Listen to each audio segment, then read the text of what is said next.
welcome back to my channel. If you're new here, my name's Allie, and today we are going to talk about a case that this angle is horrible, that I've always wanted to do, but I've always been hesitant to do so. And part of that is because small creators, large creators, lots of different people have been sued for talking about this case. Even commenters on message boards have gotten sued for talking about this case, but I feel comfortable. There's enough people that already put information out there. I'm not a big creator. My videos don't get out there in that way. So I'm comfortable enough that I feel like I can do this case and it's gonna be okay. I hate that you can see my mirror back there, but it is what it is. So we are gonna talk about Jonbenet Ramsey. Jonbenet has been a source of fascination for not only me, but for a lot of people for a really long time. And I think it was in my Maura Murray video, someone commented and was like, you need to do something along the lines of like, you need to do cases that are less well known because stuff like this gets old. And I understand that. I would like to do that. Part of it is that the amount of research that's out there for cases like this is just so much more abundant than some of the smaller cases. But I do have a few cases in mind that I would like to do later down the road that are smaller, less well known. But for now, I really wanted to do Jonbenet Ramsey. I had intended to do this around Christmas time because, as we all know, she was found on Christmas Day. But that didn't happen. I got COVID and a lot of things didn't happen. So we're gonna get started, but I do have a few disclaimers. If you see me looking down, I did write a script, but I'm gonna try my best not to just like read off a script, you know? But I know this case gets talked about to death. I'm fully aware. And we are not far enough removed from that resurgence of all of the documentaries, the Dr. Phil special, all those things that happened a few years ago on the anniversary. So I know that's fresh in a lot of people's minds. So even with that being said, I know a lot of people are like, this gets done to death, and I get it. But I want to explore not only the case, but like what makes Jonbenet so interesting? What makes this case different than other unsolved cases over the years? And what it is that makes her family so special, because they've taken up such a huge part of pop culture, of just the world. Like so much, they get so much airtime, they get so much attention. And it's interesting because like, why is that? Why did this case get the traction that it did years ago, and why is it continuing to do so now? I know some people will remember the case and like will remember the media frenzy that happened after, but if you're like me and you weren't old enough back then to remember Jonbenet, I think she died, and I'll get to the exact dates and stuff, but I believe she died the year I was born, so like I obviously don't remember Jonbenet, but I know a lot of us are enamored with like the person that Jonbenet could have been. And like, to be honest, we probably would not know who Jonbenet is had she not died when she did. Her story is sad to me because so often Jonbenet herself is overlooked. And I think part of it is she was a 6-year-old, so she is romanticized in a lot of ways, even though she wasn't really old enough to really have this, you know. Just as an example, I talked about Maura Murray, and Maura Murray had a life, you know, before this. And so it is really sad when we talk about Maura Murray because we often forget that she had this whole life prior to disappearing.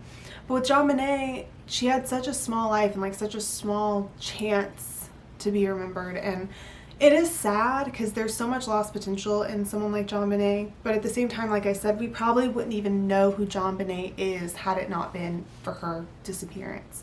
In this video, I want to go over, like I said, the crime, her life, the suspects, but also how it's affected pop culture, how it's affected media and the way that media covers crime now. And I think if you've watched my videos in the past, especially these true crime ones, you'll know that I like to start with the facts first. So I start with the basics. What do we know for sure happened that night and thereafter. And I don't confuse facts with things that came out on Reddit or things that these crime sleuths said. When I say facts, what does the autopsy report say? What did the police say that night? What happened? What did the 911 call say? Those are the facts. Everything that comes after is not fact. It's presumption. It's a theory. In some cases, it's a conspiracy theory. So I don't want to confuse facts with those things, because that can be really, really easy to do. And I do leave my sources down below, but I do want you guys to remember, I have this, and I'm not bragging, this is, oh, I chipped a nail. I have a really uncanny ability to remember true crime facts more than I remember basically anything else. So at times it may seem like you may look and think that's not enough sources or whatever, and more than likely what has happened is I've watched something or heard something and just kind of stored it and don't really remember where I got it. So I'm going to try to link as many things down below that I know that I've watched in the past or read in the past, and also what I used exactly for this video. But just keep in mind that I have a lot of this stored, and I didn't copy and paste anything, but there are things like, you know, like the facts about the case may sound very similar to what's on Wikipedia, because I mean, Wikipedia just lists the facts.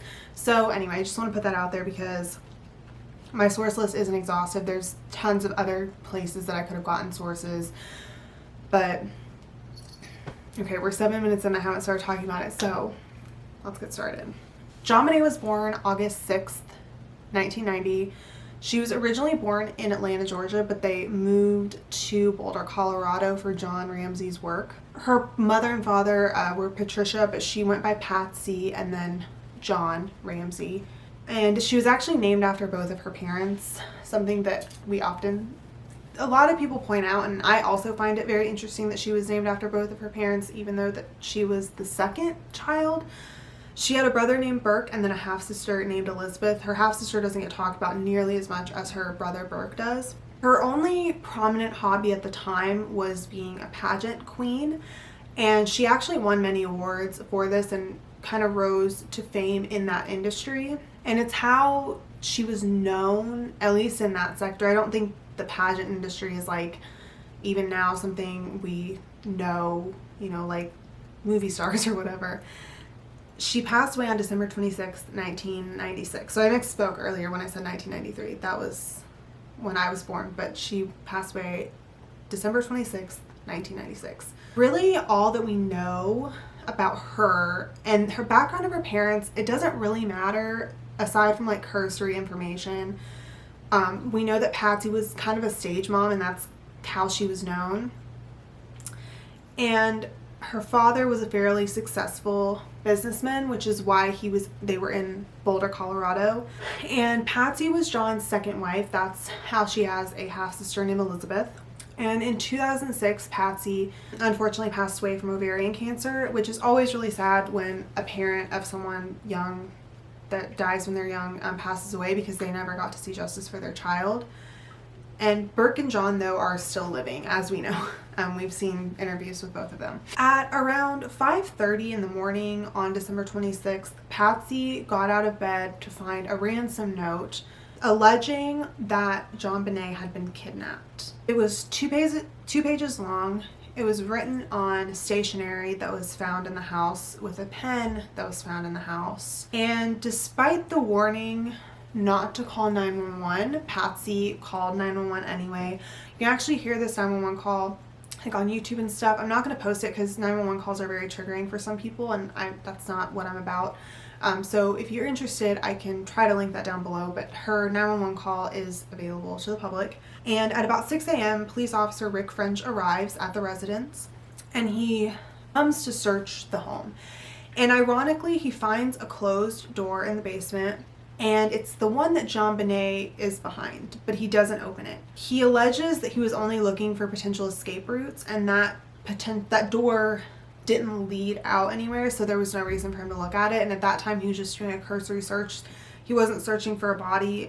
They were under the impression that she had been kidnapped, so there was no reason to search for a body at that moment. So he was just searching for a way that an intruder could have gotten in and out. John Ramsey was trying to procure a way to pay the ransom fee. And ironically, the ransom fee was the exact amount of a bonus that he had gotten. It was like $118,000. I don't know why I don't have that written down.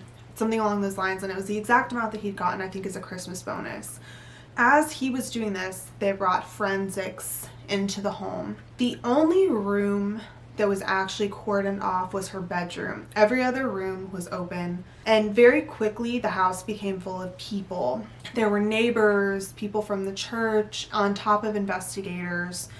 They were all touching things. They were all coming through the house with dirty shoes.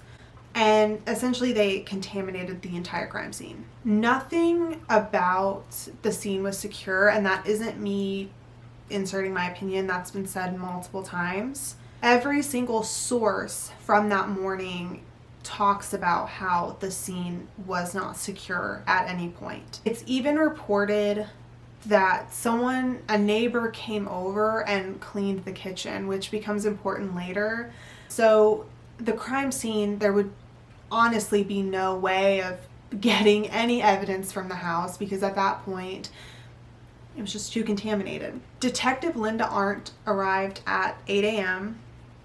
She wanted to facilitate the ransom, contact the kidnapper, reach out to the kidnapper, but at that point, no one, or after this was released, no one came forward for the money, which was odd.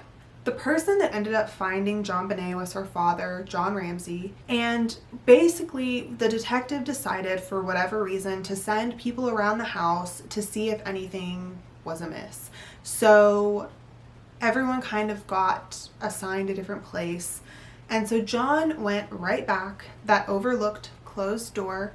He opened it, and he found his daughter lying on the floor. She was covered in a white blanket. Her wrists were tied, and her neck was also tied with a nylon cord, and her mouth was covered in duct tape. In an interesting decision made by John, rather than calling for the police to come downstairs and see the crime scene for itself, he picked up his daughter and carried her up the stairs to the police. Since her autopsy is public record, and I will link it down below, I wanted to include information from her autopsy to show some evidence that was present on her person. I want to make it clear that I'm not a forensic scientist, and so I'm not qualified to analyze this information or make assumptions about this information. I will provide evidence and I'll ask hypotheticals about it, but I cannot say one way or another whether something is odd or off. That's for the experts to do, and experts have done this. The final cause of death was asphyxiation. The final cause of death was asphyxia caused by strangulation associated with a craniocerebral trauma to the head. I've linked the text with all of the technical language that a lot of it I don't even understand. So I'm going to leave it up to you guys to read that over and kind of look at it yourself. But I do want to say that it is difficult to read, and I want to put a trigger warning out there because there is a lot of difficult stuff to read on that autopsy report, and even the things I'm about to say now are probably going to be difficult to listen to because it was very apparent that she was brutalized. She had abrasions on her face, head, and neck. It was apparent that she had been hit in the head, which is what was causing the brain hemorrhaging. It was also apparent that she'd been strangled, either possibly by hands or by a garrote. The most alarming part says, and I'm quoting just because I don't want to be misconstrued or make it seem like I'm making assumptions where there aren't any. It says, beneath the long underwear are white panties with printed rosebuds and the word Wednesday on the elastic band. The underwear is urine stained, and in the inner aspect of the crotch are several red areas of staining measuring up to a 1/2 inch maximum dimension. What this means is not up to me to decide, but it is something that's noteworthy for a number of different reasons. And I will just say that while from what I can understand from the autopsy report, it was not insinuating that she had been assaulted or molested that night, but it was possible that there was signs that that was going on at some point, because there was also unidentified fluid on that underwear as well. Last thing of note is the undigested pineapple, which is ironic because there was a bowl of pineapple on the kitchen table. And this pineapple is something that there's entire Reddit threads about the pineapple and what it could mean. There was undigested pineapple in her stomach. There are many differing opinions about whether Jonbenet was sexually abused. And there's many theories surrounding this. And in my opinion, based on the fact that oftentimes when children are killed or if something happens to them, it is so often done by either their abuser or someone they know, that whoever was abusing her probably is the one that killed her. But there's lots of pieces of evidence for this that I'll go into later, but that is my personal opinion on that. The blood found on her underwear was submitted to a DNA database in 2003, because at the time DNA evidence was still very new, and it didn't match anyone in the Ramsey family. It is strongly believed by multiple experts that whoever that blood belongs to, like I said, is the one that killed Jonbenet. However, it was important to note that there was also more DNA found on her clothes, and with the crime scene being as contaminated as it was, it's possible that DNA evidence doesn't even matter at this point. And it's unlikely at this point that that evidence could lead to a killer, simply because if I was a prosecutor, I wouldn't touch that, like using solely DNA when the entire crime scene was contaminated. That wouldn't be something I would want to do. The details of the investigation are long and arduous, and while I like to provide as much detail as possible, none of the details change the fact that no one was ever indicted. There's a list of over 1,600 suspects, including the Ramseys, but none of them have been formally charged. There was a grand jury in 1998 that moved to indict the Ramseys for the murder of Jonbenet, but ended up leading to charges of, they were basically child endangerment, just events that led to her death. But the district attorney decided not to prosecute because he didn't feel like he could meet the burden of proof, which I 100% agree on. Knowing what I know about crime, again, like I said, I wouldn't touch this case if I was a prosecuting attorney. In many ways, this was the perfect murder. The time between when the family discovered she was missing to Jonbenet being found was so significant that if it was an intruder, it gave them plenty of time to get away, but if it was the family, it gave them perfect time to cover it up. The confusion of that day caused many things to be overlooked, and many of the outlandish aspects of the scene added to that. There was just a lot of drama, John Ramsey being the one to find her was the perfect scenario if it was someone in the family that did it. And then if it wasn't, him picking her up and taking her away from where she was laying was perfect as well, because he contaminated the scene. Having so many people coming and going, contaminating the whole entire house, it means that not only would Ramsey DNA be all over the home, but DNA from people all over the neighborhood. So it would have been difficult to retrace everyone's steps with so many people being inside. I want to go ahead and talk about theories now, and I want to make a few things clear. I will be discussing these in vague terms, and I don't know if I'm going to share what my theory is. As of right now, I don't feel comfortable doing so. A lot of it being because I honestly don't know. This is one of the few cases that I really don't have a solid opinion one way or another. I mean, it's not like Mara Murray. There is a slight chance that Mara Murray could still be out there. But we know that Jonbenet is dead. Or she's Katy Perry. But I don't really have an opinion. And I do want to, like I mentioned before talk about the fact that just videos like this, lawsuits have come out, and even like commenters on Reddit have been sued, commenters on message boards. So I'm trying to be really careful with what I say. I always encourage discussion in the comments. That's why I like doing these videos.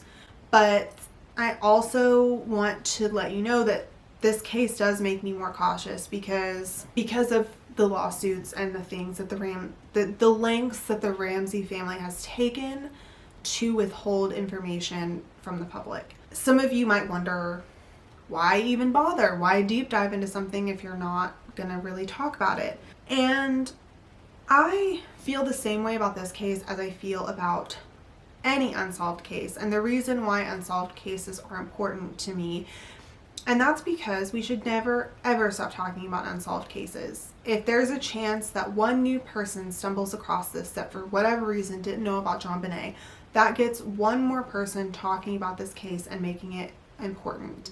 And that's how I feel in general. That's why I don't really enjoy doing solved cases, because at the end of the day, when you're doing a solved case, the only real thing that you're doing is kind of regurgitating evidence that is already out there.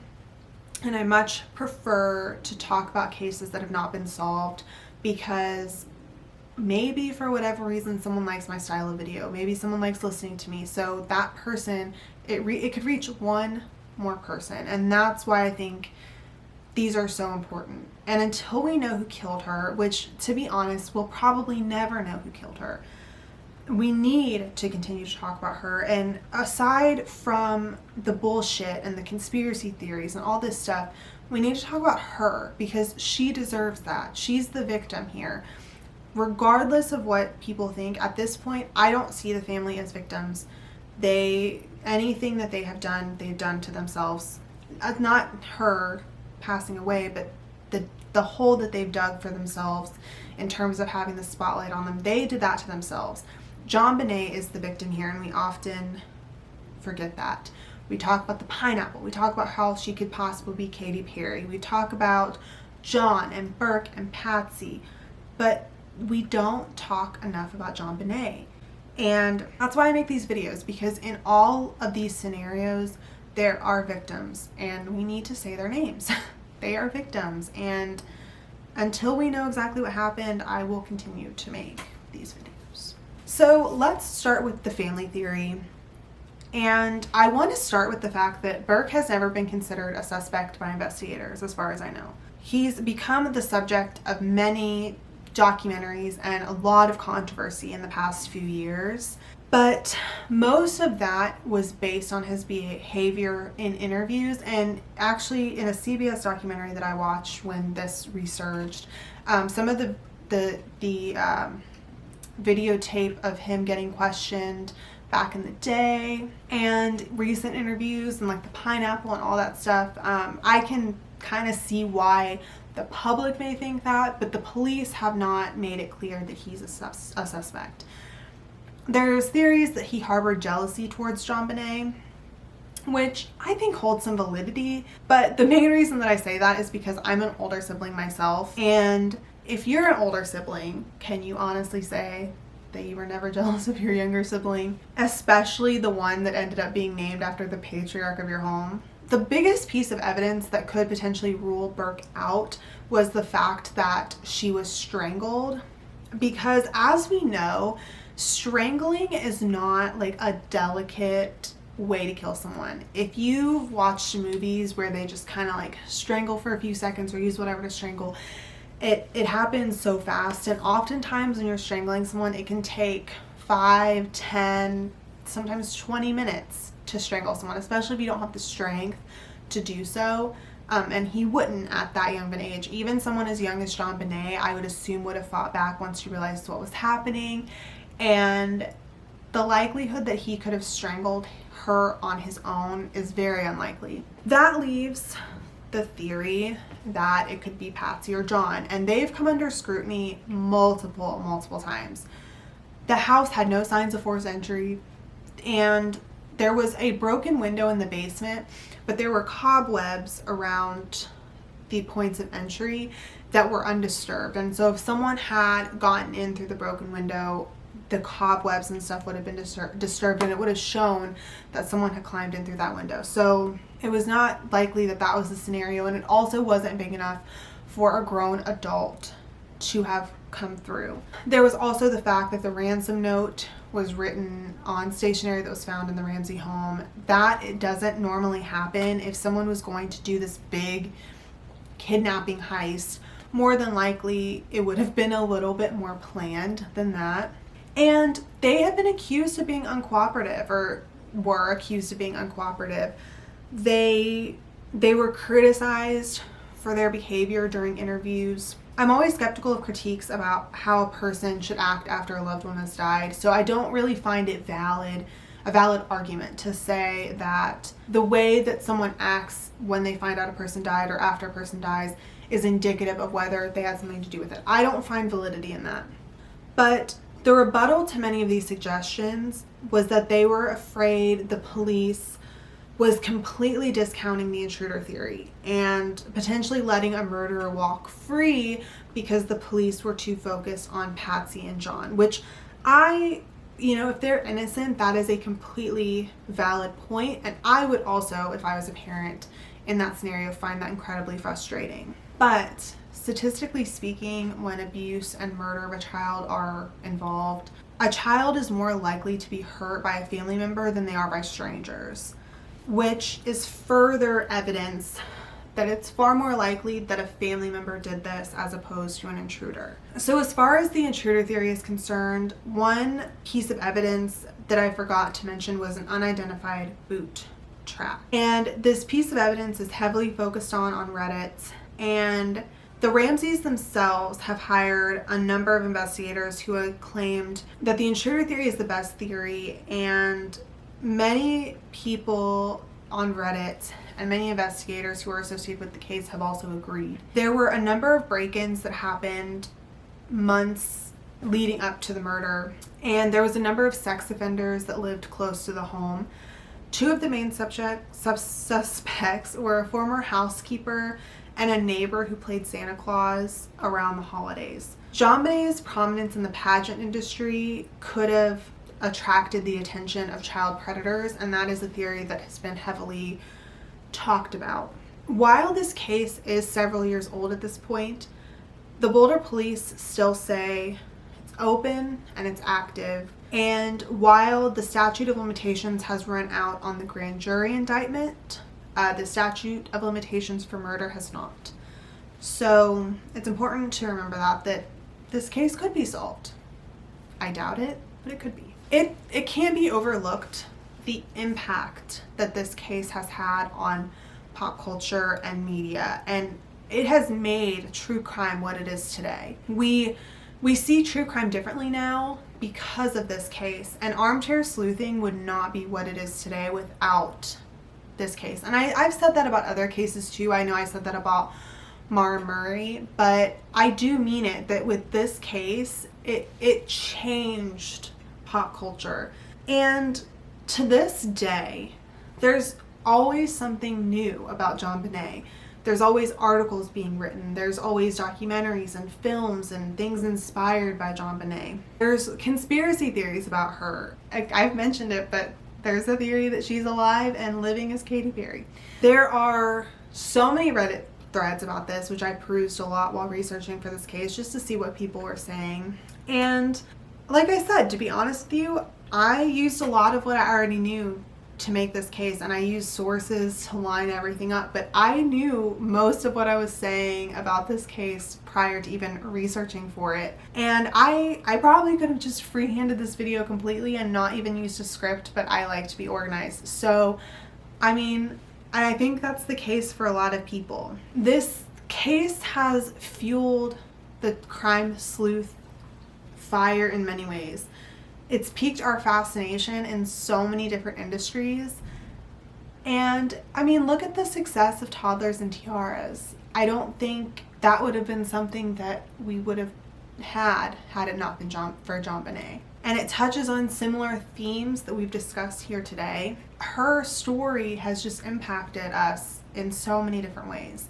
I wish that I had a better ending to this story. just like how I do in all of these stories. And I wish that I could say more, but I don't want to be sued, and I don't want people in the comments to be sued. I've given you everything that I know.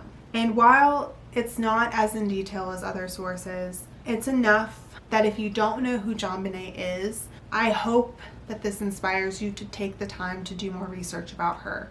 If you did know and you were learning more, hoping to gain some new insight, I'm sorry that I didn't have more to offer. I'm not an investigator. I don't crack crime. I'm just a normal girl interested in true crime that enjoys doing videos like this. I will say that, in my opinion, many of the newer documentaries and things that have been done about her have taken leaps where I don't think that there is any. They take evidence that isn't there and they turn it around in order to fit whatever narrative it is that they have. That's one major downside to being an armchair detective, because at the end of the day, in many cases, you do have a theory yourself, and you're always going to gravitate towards that theory, and you're always going to make the evidence fit no matter what you do, no matter how you turn it. And I think it's very easy to let opinions guide you and personal feelings guide you. Even in court, when lawyers are finding experts to testify, they're always going to choose the expert whose opinion matches their case the best. Doesn't mean that the information is invalid or valid, but you're always going to choose whatever information fits your own personal beliefs of what happened. And it's always up to the jury to decide who's more credible. The problem with this case is that there's no jury because there's no case. There's just story and conjecture. That's all I have for today. Please leave in the comments your thoughts, any true crime videos you want me to do next. I'm thinking my next video, I have a few ideas. I've thought about doing the smiley face conspiracy. I've thought about talking about the Indigenous women of Canada. I've also wanted to talk about, I think his name is Kendall Jackson. And then there's also a guy who went missing from an airport that I thought about doing. So those are some of my thoughts, but if you have other ones, please leave them down below. But yeah, that's all I have for you guys today. Thank you so much for watching. Please make sure you subscribe before you leave, and I'll see you in my next one. Bye.